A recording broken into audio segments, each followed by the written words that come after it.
I am Matthias from Virginia. I am a lifelong staunch conservative. My own background as a devout Christian, and with my undergraduate degree in international studies, a master's degree in library and information science, just leads me to a great deal of frustration with what I'm seeing in the Republican Party today regarding Ukraine and the lack of support. I understand we can't get involved in every conflict, but the opposition to supporting the fight for freedom is completely contrary to conservative values. In the case of Ukraine, it's relevant to the whole purpose and founding of NATO that we would support Ukraine in this conflict and push back the Russian threat. Not to mention our promises with the Budapest Memorandum and other promises with Ukraine giving up its nuclear arms.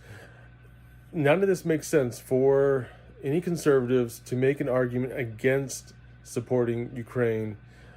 It just doesn't hold up. It completely goes contrary to the values of the Republican Party. It goes contrary to the values that I hold as a Christian, and just the amount of sheer disinformation and misinformation coming out as a information expert is just shocking and deeply disheartening to see this sort of thing happening. I do have some Ukrainian heritage from my grandmother, but I really didn't take an interest until I actually decided after she passed away I was going to visit Ukraine. I'm connected with the Ukrainian community here, so I can speak accurately about what is really happening and what is disinformation and misinformation being put out and even promoted by some members of the Republican Party.